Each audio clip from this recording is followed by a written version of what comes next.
La sangre aún no se había secado cuando los cuervos comenzaron a descender. En el puente de Montereau, bajo el cielo gris de septiembre de 1419, el cuerpo de Juan, duque de Borgoña, yacía mutilado sobre las frías piedras, su rostro desfigurado por la violencia de hachas que habían encontrado carne y hueso con precisión quirúrgica. El hombre que un día había controlado los destinos de Francia, que hizo temblar a reyes y doblar la cerviz a papas ante su poder, ahora era solo carne, putrefacta disputada por aves carroñeras. Pero esta muerte brutal no fue el final de una historia, fue el clímax sangriento de una vida construida sobre traición, miedo y una sed de poder que consumió no solo su alma, sino toda la Europa medieval. 29 años antes, cuando Juan heredó el ducado de Borgoña de su padre, Felipe el Audaz, en 1404, él era la propia encarnación de la magnificencia medieval. Su corte en Dijon rivalizaba con Versalles en esplendor. Sus palacios resonaban con el sonido de música refinada y los aromas de especias orientales caras. El joven duque, entonces con apenas 32 años, poseía una presencia magnética que hacía bajar la mirada a los hombres poderosos en su presencia. Sus cabellos dorados caían en ondas perfectamente arregladas sobre hombros anchos cubiertos con las más finas sedas de Damasco, y sus ojos azules tenían el brillo frío del acero templado. Cuando hablaba, su voz profunda reverberaba por las cámaras de piedra como el rugido de un león que conoce su territorio. Sus manos, adornadas con anillos incrustados de rubíes y esmeraldas, gesticulaban con la autoridad de quien nació para mandar. El poder emanaba de cada poro de su piel, cada movimiento calculado para demostrar su superioridad sobre los mortales comunes que lo rodeaban. En esos primeros años de su reinado, Juan consolidó un imperio que se extendía desde los Países Bajos hasta las fronteras de Suiza. Sus tierras eran más ricas que las del propio rey de Francia, sus ejércitos más disciplinados, su influencia más temida. Comerciantes flamencos se inclinaban ante él, ofreciendo sus tejidos más valiosos. Banqueros italianos disputaban el privilegio de financiar sus campañas. Artistas renombrados competían por decorar sus salones. El ducado de Borgoña se había convertido en el corazón palpitante de Europa, y Juan era su señor absoluto. Caminaba por los pasillos de mármol de sus palacios con la confianza de un dios entre mortales, sabiendo que un simple gesto de su mano podía decidir el destino de miles. Su risa resonaba en los grandes salones durante los banquetes suntuosos, donde jabalíes enteros se servían en platos de oro y el vino fluía como ríos carmesíes. En esas noches, rodeado de nobles que pendían de cada palabra suya, Juan parecía inmortal, invencible, destinado a moldear el mundo a su imagen y semejanza. Pero el poder es una droga adictiva, y Juan pronto descubrió que controlar ducados no era suficiente. Sus ojos se volvieron hacia París, hacia el trono de Francia, donde el rey Carlos VII, conocido como el Loco, alternaba entre períodos de lucidez y demencia profunda. Durante los episodios de locura del rey, cuando Carlos VI creía estar hecho de vidrio y se negaba a ser tocado por miedo a quebrarse, la regencia del reino quedaba en manos de nobles ambiciosos. Juan vio su oportunidad dorada y la agarró con uñas y dientes. Comenzó a tejer una red de alianzas y traiciones que se extendería por toda la corte francesa, corrompiendo conciencias con oro borgoñón y amenazas veladas. Su influencia creció como una infección, esparciéndose silenciosa por los corredores del poder hasta que, sin que nadie lo notara por completo, Juan se había convertido en el verdadero gobernante de Francia. En 1407, esa ambición desmedida llevó a Juan a cometer el acto que definiría el resto de su vida. El asesinato de Luis de Orleans, hermano del Rey Loco.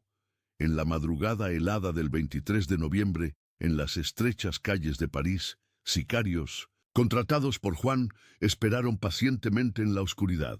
Cuando Luis salió de la casa de su amante, relajado y desprevenido, los asesinos emergieron de las sombras como demonios.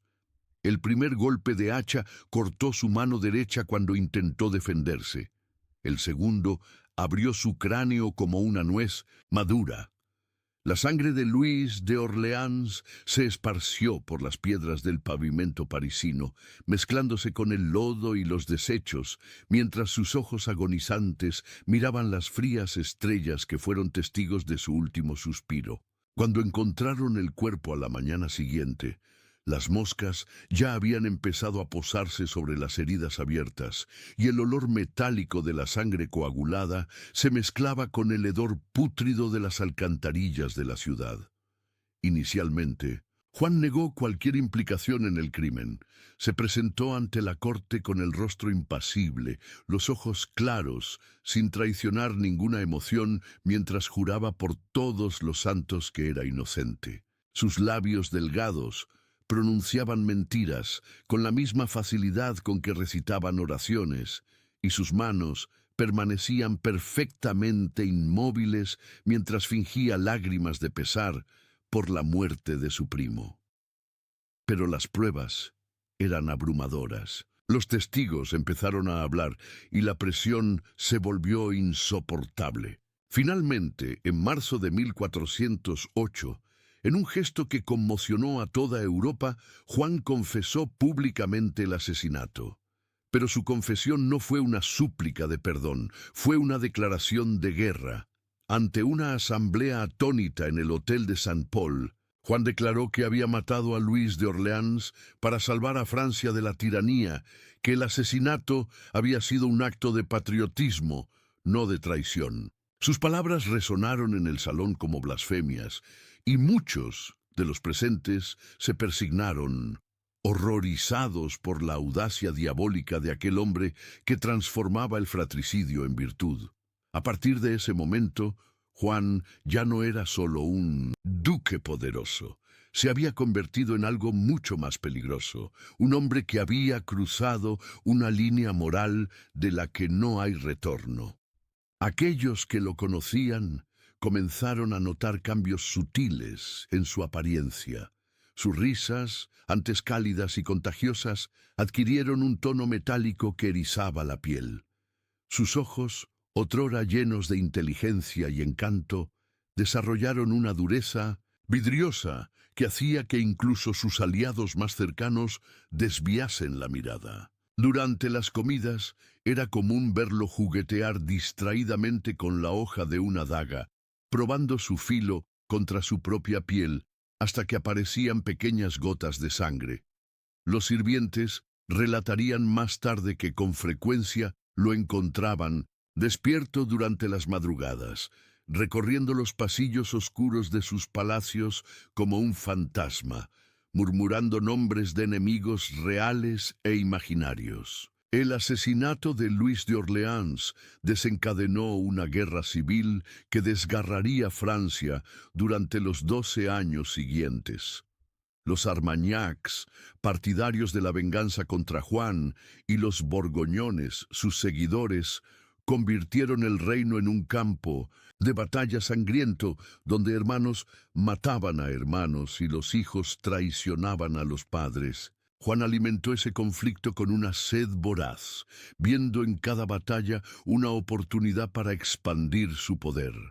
Financió mercenarios que violaban monjas y quemaban iglesias, contrató asesinos que envenenaban pozos y degollaban niños, patrocinó saqueadores que transformaban aldeas prósperas en cementerios humeantes. Cada atrocidad cometida en su nombre era justificada por la necesidad política, cada crimen convertido en una estrategia necesaria. Francia sangraba y Juan se bañaba en esa sangre como si fuera agua bendita. Durante esos años de guerra, testigos comenzaron a documentar las transformaciones físicas que el poder y la culpa estaban operando en el duque de Borgoña.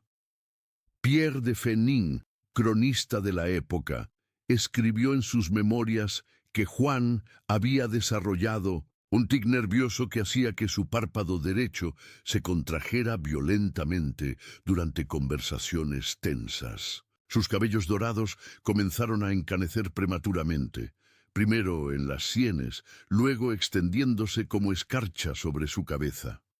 Sus manos, antes firmes y elegantes, desarrollaron un temblor casi imperceptible que se intensificaba cuando sostenía armas o documentos importantes. Más perturbador aún era el hábito que adquirió de lamerse constantemente los labios, dejándolos siempre húmedos y enrojecidos, como si acabara de beber sangre. Los criados susurraban en los pasillos que a veces lo encontraban hablando solo, manteniendo largas conversaciones con interlocutores invisibles que parecían incluir voces de los muertos. En 1413, una revuelta popular en París casi le cuesta la vida a Juan. Los parisinos, cansados de la guerra civil y de la opresión, tomaron las armas contra los borgoñones. Juan se vio obligado a huir de la capital disfrazado de mercader común, escondido en una carreta maloliente cargada de pescado podrido. El hombre, que antes viajaba en litera dorada, ahora se ocultaba entre vísceras de pescado, el hedor nauseabundo impregnando sus finas ropas y su piel aristocrática. Durante esa huida humillante, vomitó repetidamente, no solo por el fétido olor, sino por el terror de ser descubierto y linchado por la multitud enfurecida. Por primera vez en su vida, Juan experimentó el gusto amargo del miedo genuino, y esa experiencia dejó huellas indelebles en su psique. A partir de ese día, nunca más logró dormir profundamente. Siempre despertaba sobresaltado, sudando frío y buscando enemigos en las sombras de sus aposentos. La Guerra Civil Francesa ofreció una oportunidad dorada para los ingleses, que invadieron el territorio francés en 1415 bajo el mando del rey Enrique V Juan. En un cálculo político frío y despreciable, decidió aliarse con los invasores ingleses contra sus propios compatriotas. Esa traición a la patria fue quizás su crimen más imperdonable, transformándolo de asesino en colaborador extranjero. En el tratado secreto firmado con los ingleses, Juan prometió no solo apoyo militar, sino también información sobre las defensas francesas, rutas de suministro y planes militares de los Armagnacs. A cambio, los ingleses garantizaron que conservaría sus tierras y aumentaría su poder cuando Francia fuera conquistada. Era un pacto con el diablo, y Juan lo hizo con los ojos abiertos, sabiendo exactamente el precio que pagaría en su alma inmortal. La batalla de Azincourt en 1415 fue el resultado directo de esa traición. Mientras la flor y nata de la caballería francesa moría atascada en el barro de los campos de batalla, atravesada por flechas inglesas, Juan permanecía seguro en sus dominios, contando las monedas de oro que los ingleses le pagaban por la sangre de sus compatriotas. Testimonios de la época lo describen observando los preparativos de la batalla desde una colina cercana, usando un telescopio primitivo para presenciar la carnicería. Algunos afirman que sonreía al ver a los nobles franceses caer como ganado, e incluso que aplaudió cuando el rey inglés ordenó el asesinato de los prisioneros heridos. Estos actos de sadismo calculado comenzaron a aislar a Juan, incluso de sus aliados más cercanos, quienes empezaron a cuestionar si habían hecho un pacto con un hombre o con un demonio. En los años siguientes a Azincourt, la apariencia física de Juan continuó deteriorándose de forma alarmante. Retratos de la época muestran a un hombre profundamente transformado por la culpa y la paranoia. Sus ojos, antaño claros y penetrantes, adquirieron un tono amarillento enfermizo, con pupilas constantemente dilatadas, como si estuviera bajo los efectos de alguna droga. Su piel, antes rosada y saludable, desarrolló una palidez cadavérica salpicada de manchas oscuras que los médicos de la corte no podían explicar. Su cuerpo, antes erguido e imponente, comenzó a encorvarse prematuramente, como si el peso de sus crímenes estuviera literalmente doblando su columna. Más perturbador aún era su aliento, que había adquirido un olor pútrido y metálico que hacía retroceder a quienes se acercaban cuando hablaba. Algunos susurraban que era el hedor de la muerte prematura, otros que era el olor mismo del infierno emanando de su alma corrompida. La paranoia de Juan alcanzó niveles patológicos durante esos años oscuros.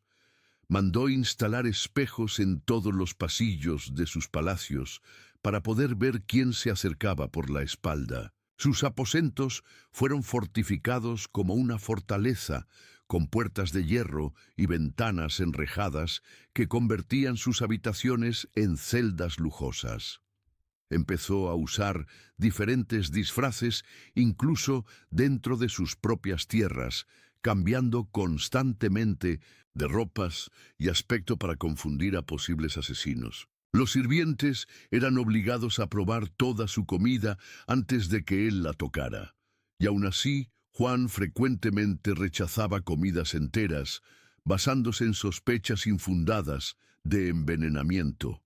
Sus noches se veían atormentadas por pesadillas, tan vívidas que despertaba gritando, y no era raro encontrarlo por la mañana con arañazos autoinfligidos en brazos y pecho, como si hubiera sostenido batallas físicas con demonios durante el sueño. En 1418, las fuerzas anglo-borgoñonas finalmente conquistaron París.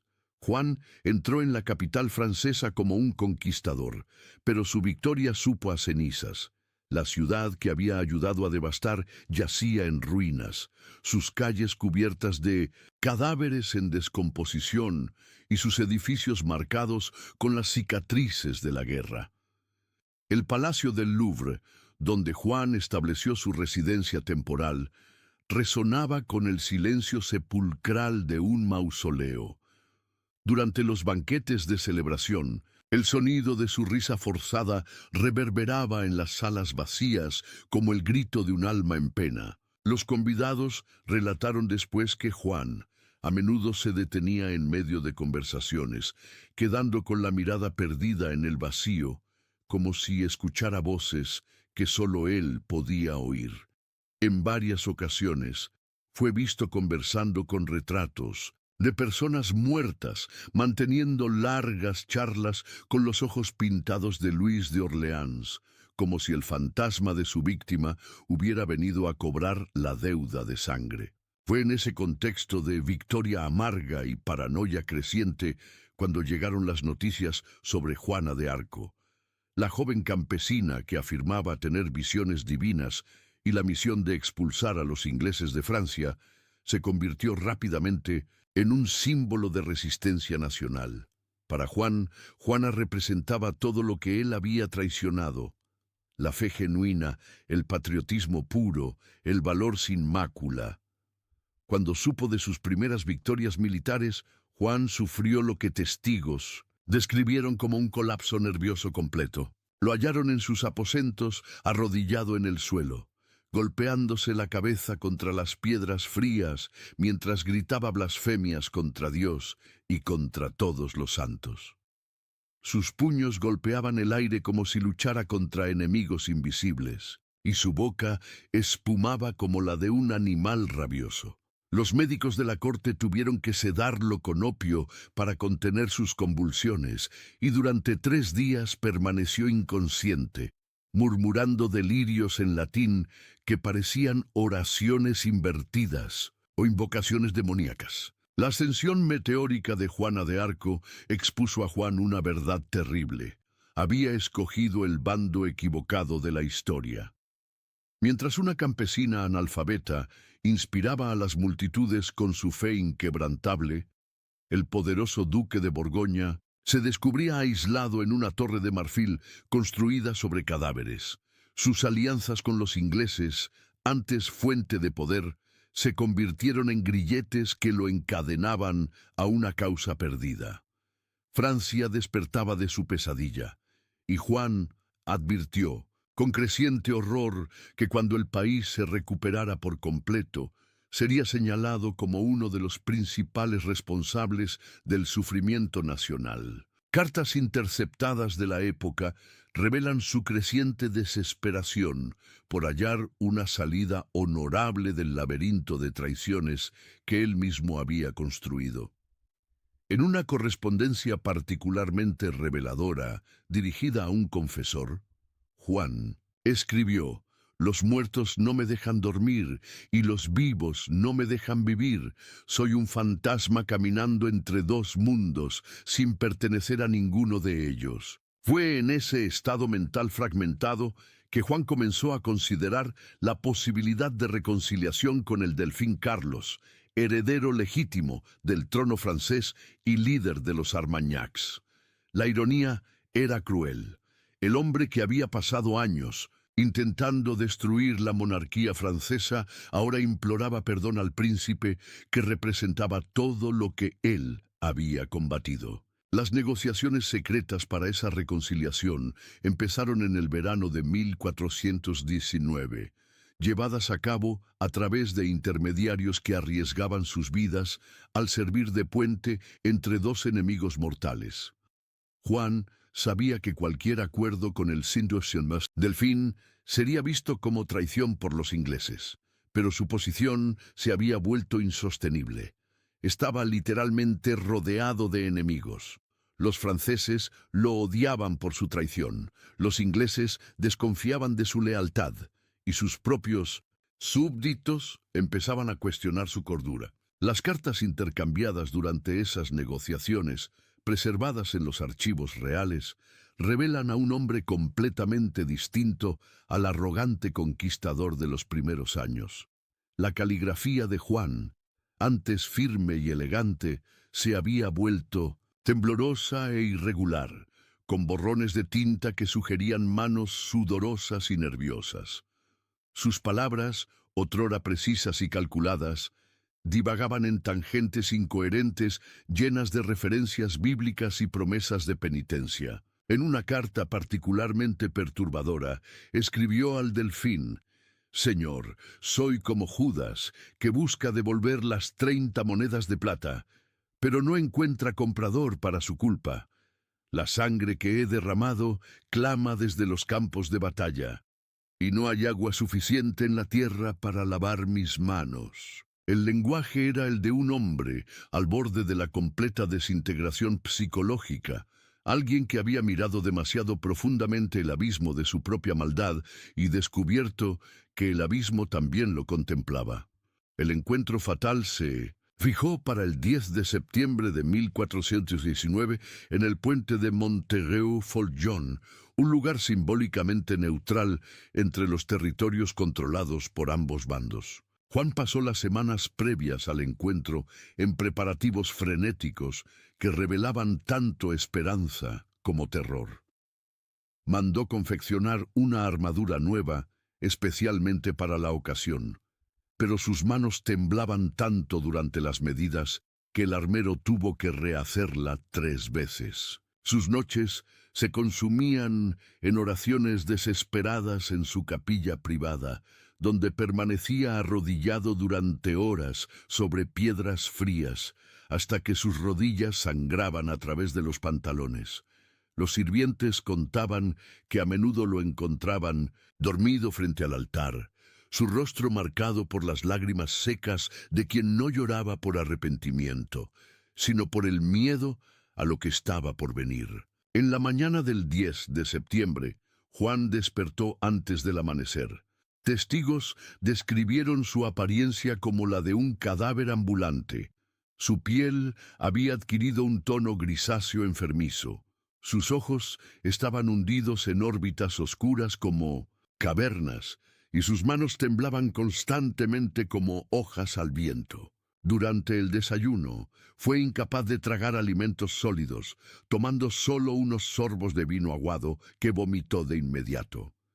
Su confesor particular, Fray Bernardo, escribió después que Juan pasó más de una hora confesándose aquella mañana, revelando crímenes que jamás había admitido antes, incluido el envenenamiento de 2 cardenales y la violación de una monja que había intentado chantajearlo.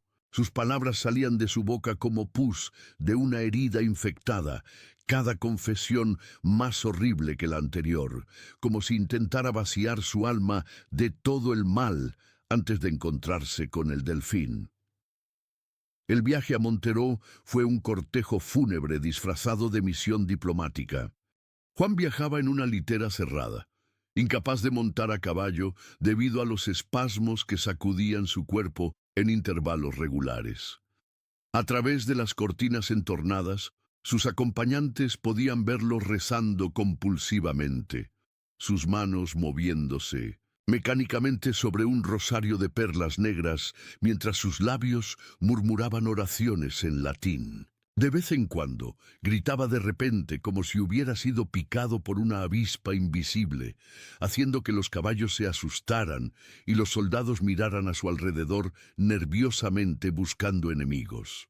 Durante una parada para descansar, fue visto caminando en círculos alrededor de una cruz de piedra junto al camino, sus huellas formando un patrón hipnótico en la tierra mientras repetía el nombre Luis una y otra vez, como una invocación macabra.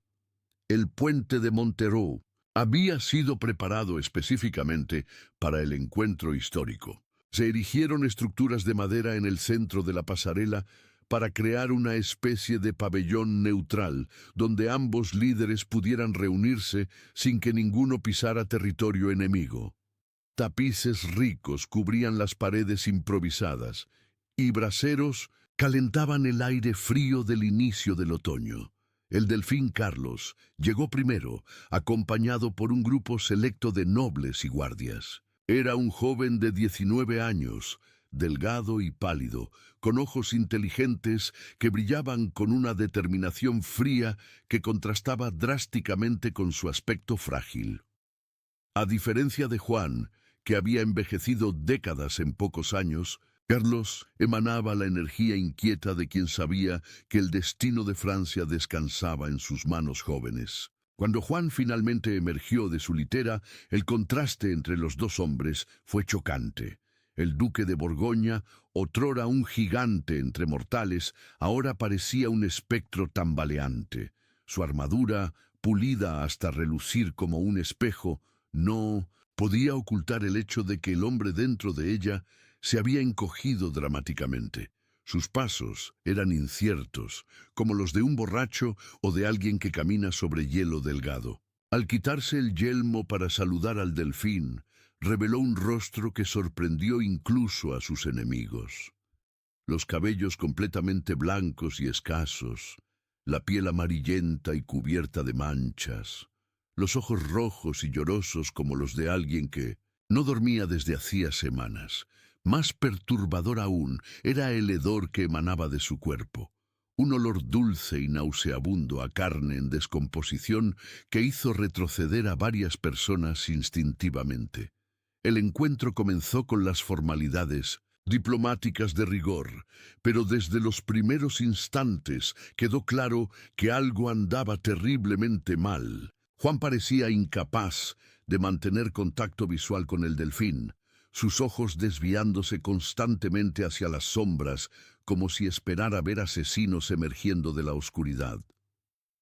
Sus manos temblaban tanto que no pudo sostener los documentos del tratado, y su secretario tuvo que leerlos en voz alta mientras Juan movía la cabeza de forma compulsiva. Cuando llegó el momento de firmar los acuerdos, Juan tomó la pluma, pero fue incapaz de escribir.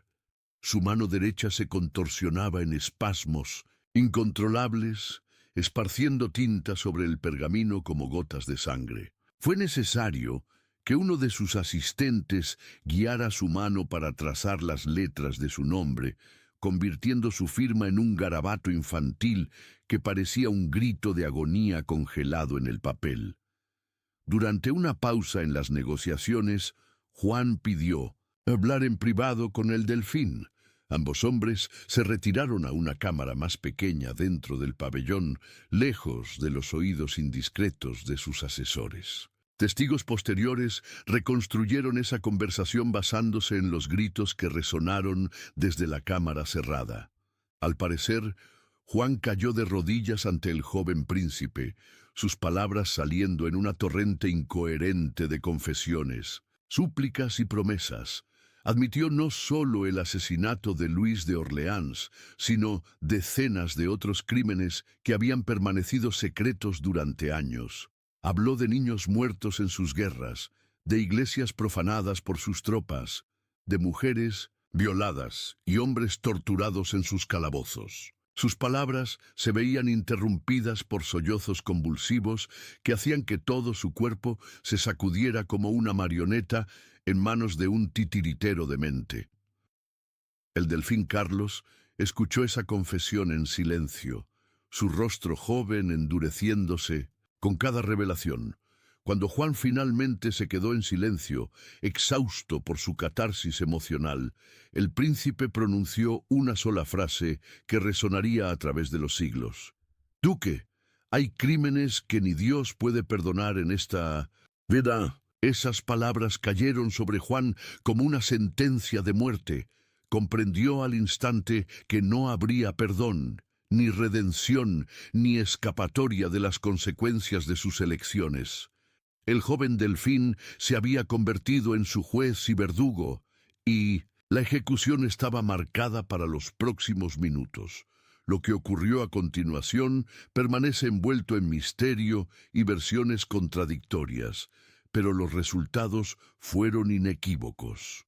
Cuando Juan y el delfín regresaron a la cámara principal, algo había cambiado fundamentalmente en la atmósfera. Los guardias del delfín se colocaron estratégicamente alrededor del pabellón, con las manos descansando casualmente sobre las empuñaduras de sus espadas. Juan notó esos cambios sutiles y su paranoia estalló en puro terror.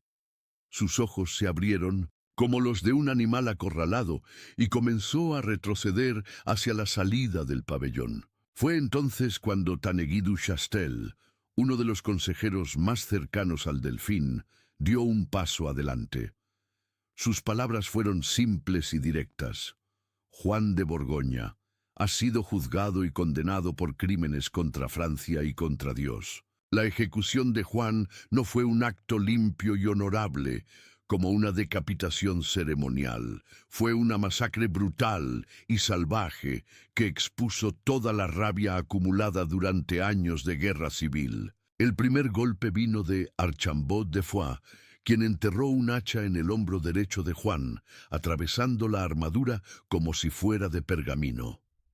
El duque gritó, un sonido agudo e inhumano que resonó por el puente como el aullido de un demonio siendo exorcizado. Intentó huir, pero otros atacantes se unieron a la carnicería. Jean Louvet le abrió la cabeza con una maza y la sangre salió en chorros que mancharon los tapices decorativos.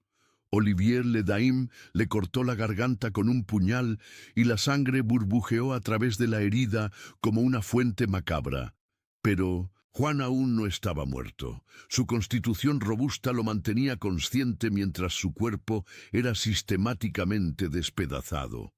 El aspecto más horrible de la muerte de Juan fue su duración. Durante varios minutos agonizantes, permaneció consciente mientras sus asesinos continuaban golpeándolo. Sus manos intentaban desesperadamente proteger su rostro, pero los golpes seguían cayendo implacables. Un hacha cortó sus dedos, otro abrió su pecho, una hoja penetró su abdomen, liberando el hedor pútrido de sus vísceras. A través de todo eso, Juan gritaba no de dolor, sino de terror. El terror de un hombre que finalmente comprendía que estaba pagando por cada gota de sangre que había derramado durante su vida. Sus últimos momentos fueron una epifanía sangrienta donde todas sus víctimas parecían estar presentes para presenciar su agonía final. Cuando Juan finalmente murió, su cuerpo había sido reducido a una masa irreconocible de carne y huesos destrozados. Su rostro, otrora bello y aristocrático, estaba tan desfigurado que fue necesario identificarlo por los anillos en sus dedos mutilados. La sangre se había extendido en un charco irregular sobre las piedras del puente, y el hedor metálico se mezclaba con el olor pútrido que emanaba de sus intestinos perforados. Las moscas comenzaron a posarse sobre las heridas abiertas incluso antes de que él dejara de respirar por completo, y los cuervos empezaron a descender de los árboles cercanos, atraídos por el festín de carne fresca que los esperaba. El cuerpo de Juan fue dejado en el puente durante varias horas, expuesto a los elementos y a los animales carroñeros. El delfín Carlos ordenó que nadie tocara los restos mortales hasta que se pusiera el sol, como si quisiera que toda la naturaleza presenciara la justicia que se había hecho. Durante esas horas macabras, cuervos y grajillas descendieron de los árboles en bandadas negras, picoteando los ojos del muerto y arrancando pedazos de carne de las heridas abiertas. El viento frío de septiembre llevaba el olor de la muerte por los campos circundantes, alertando a campesinos lejanos de que algo terrible había ocurrido en el puente de Montereau. Cuando finalmente retiraron el cuerpo al anochecer, fue necesario rasparlo de las piedras con palas, pues la sangre se había coagulado y pegado a la superficie del puente. Los restos fueron colocados en un saco de estopa, como si fueran basura común, y transportados a la abadía cercana de San Luis de Mindotus. Pues sí, incluso allí, los monjes se negaron inicialmente a dar sepultura cristiana al cadáver, argumentando que Juan había muerto en estado de pecado mortal. Fue necesaria una orden directa del delfín para que el entierro se llevara a cabo, y aún así fue una ceremonia apresurada y sin pompa, realizada durante la madrugada para evitar tumultos. El hombre que un día había sido sepultado en oro y púrpura ahora yacía en una fosa rasa, cubierto solo por tierra común y algunas oraciones murmuradas a regañadientes.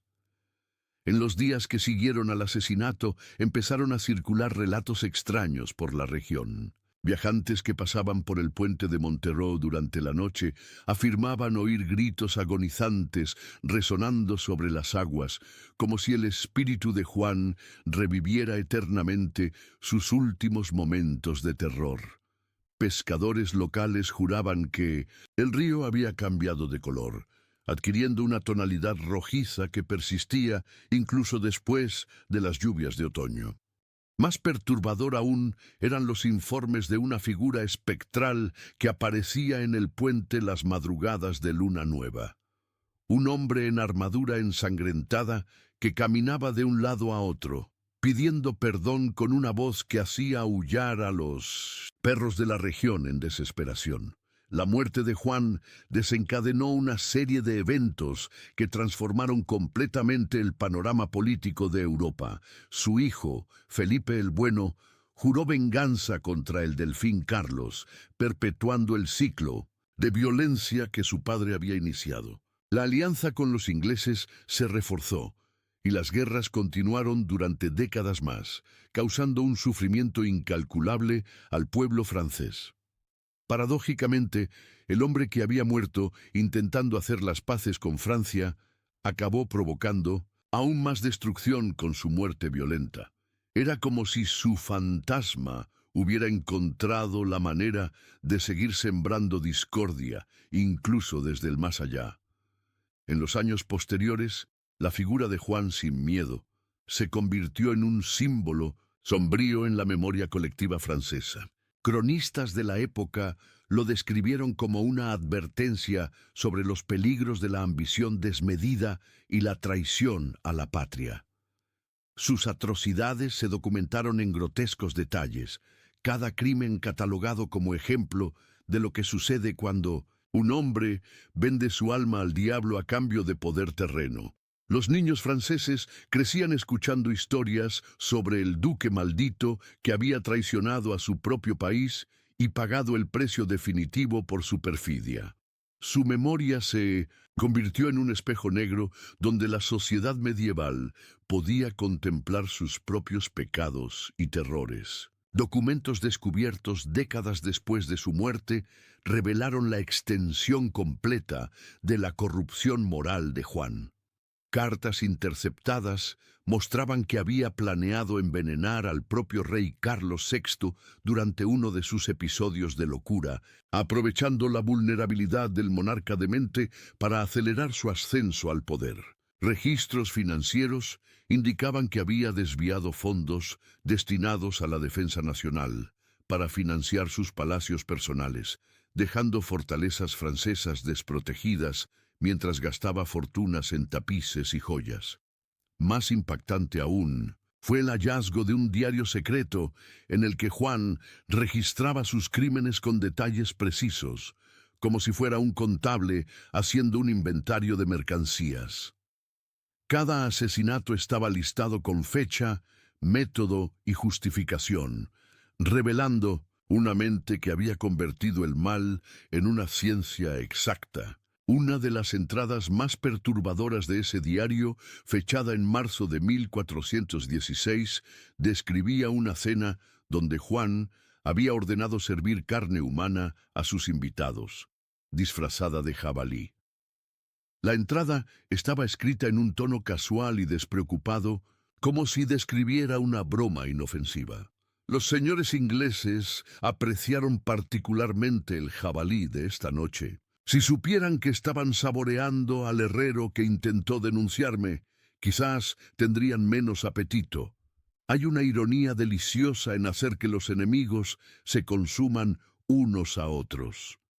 Esta revelación explicaba los rumores susurrados sobre banquetes extraños en la corte borgoñona, donde los invitados a menudo enfermaban misteriosamente después de las comidas, y algunos platillos tenían sabores que nadie lograba identificar.